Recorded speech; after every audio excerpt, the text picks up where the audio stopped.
बारान काराबे summer house पहुंच गया है वकील साहब। हाँ मुझे मालूम है। जवाहिर साहब ने जैसा कहा था वैसा ही करना और फौरन काम शुरू कर दो। जी ठीक है। सबको अपना अपना काम याद है ना? चलो अब शुरू करते हैं।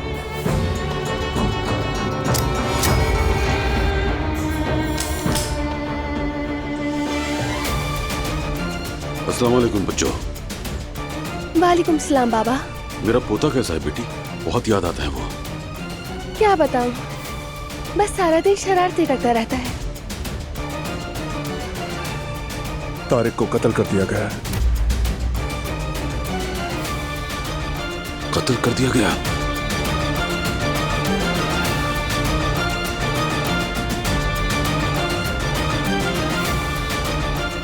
किसने किया होगा ये बेटा? जवाहिर ने ऑर्डर दिए थे।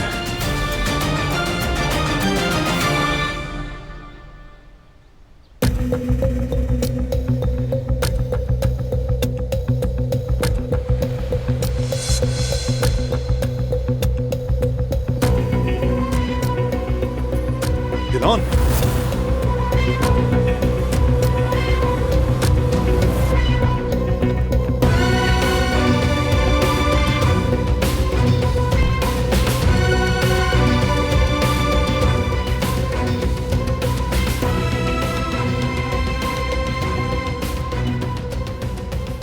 तुम यहां क्यों आया आकिफ?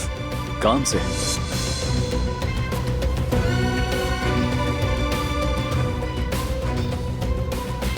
सब लोग यहीं रहेंगे, मुझे कुछ बात करनी है। क्या हुआ, कोई मसला है क्या? मैं जानता हूं कि ऐसा नहीं आया है, बल्कि यकीन है मुझे।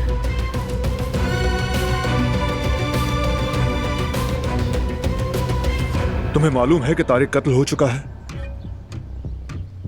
सुना है, हम मामले की तफ्तीश कर रहे हैं। ये किसके कहने पर हुआ? क्या तुम्हें मालूम नहीं है? देखो बारान, तुम्हारा ये तरीका बिल्कुल दुरुस्त नहीं है। फिर क्या दुरुस्त है? मैं घर में जाकर हसन को साथ ले जाऊंगा। आकिफ,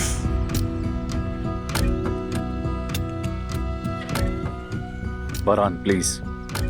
वो आदमी कातिल है और उसे इस वक्त जेल में होना चाहिए था, मगर नहीं है, क्योंकि जो गवाह मिला वो मार दिया गया। और अगर सबूत नहीं रहे तो तारिक के कत्ल के बाद भी वो आजाद घूमेगा।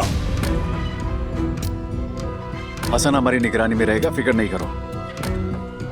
हम इस केस की तफ्तीश जारी रखेंगे और यही सबसे बेहतर रास्ता है। बारान, बेटा देखो इस वक्त हम कुछ नहीं कर सकते।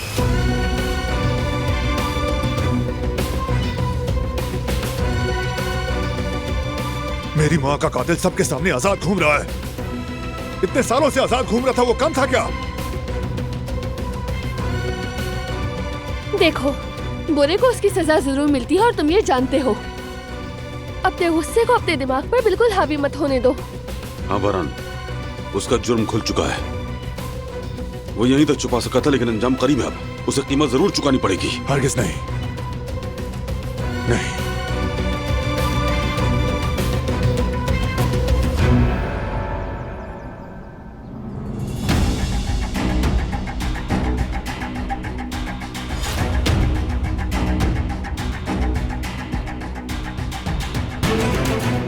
मैं तुम सब के खिलाफ मुकदमा दर्ज कराऊंगा, एक एक के खिलाफ। चुप! बारान, बारान, बेटा बारान प्लीज, दोस्त होने के नाते कह रहा हूं, वरना मुझे कार्रवाई करनी पड़ेगी।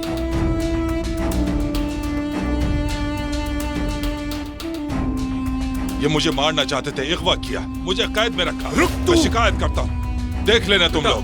मैं सबके खिलाफ शिकायत करूंगा।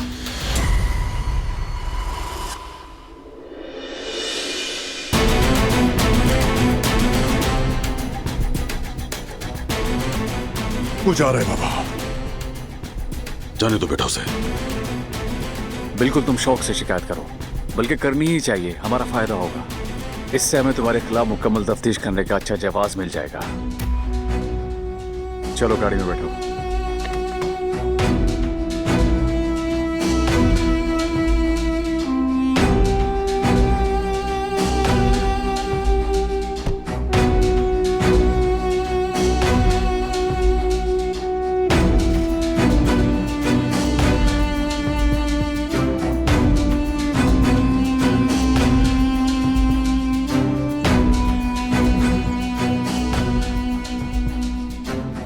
हसन को पुलिस वाले ले गए, अब हमें क्या करना है वकील साहब? कुछ मत करना, पीछे हट जाओ। पुलिस के सामने नहीं जाना है हमें।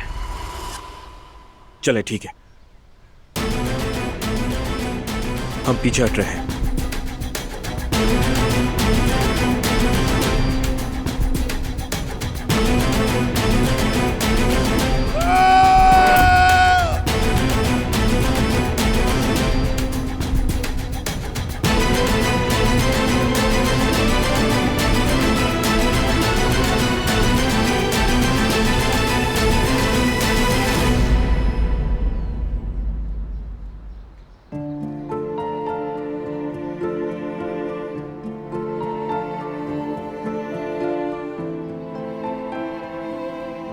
क्या हुआ बेगम, यास्मीन के बारे में सोच रही हो? नहीं नहीं, यास्मीन और हारून तो ठीक हैं, बस जवीरिया के बारे में सोच रही थी। खैरियत तो है ना, कोई मसला है क्या? हाँ, मगर मालूम नहीं क्या है, बहुत गुमसुम और परेशान रहने लगी है। अजीब बात है।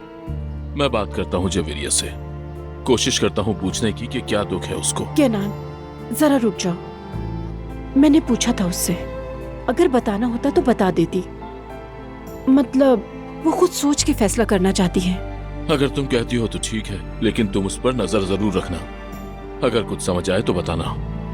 ठीक है।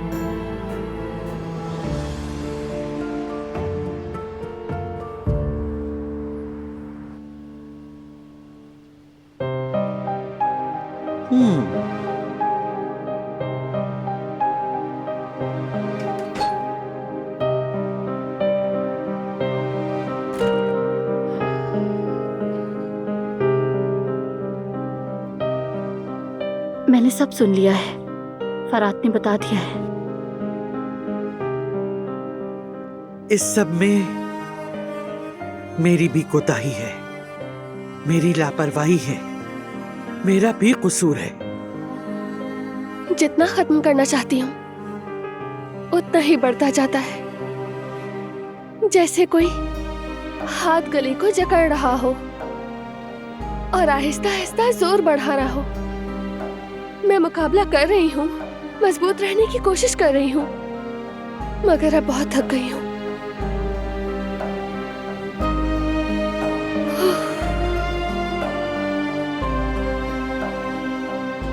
चलो खैर, सब ठीक हो जाएगा। हाँ मैं थकी हूँ मगर टूटी नहीं। ये सब कुछ खत्म हो जाएगा। बस हम हार नहीं मानेंगे, बल्कि वो हारेंगे।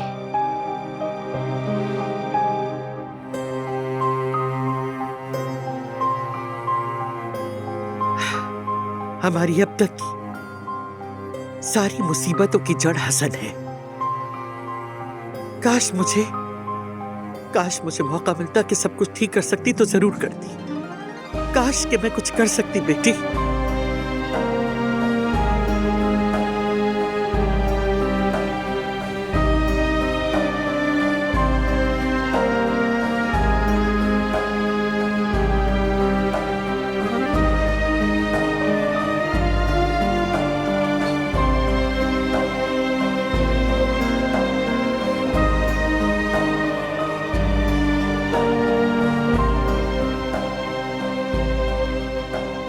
तुम्हारे होते हुए मैं कैसे टूट सकती हूँ मेरी जान। तुम तो मुझे हर दिन नई जिंदगी देते हो, मेरा प्यारा बेटा।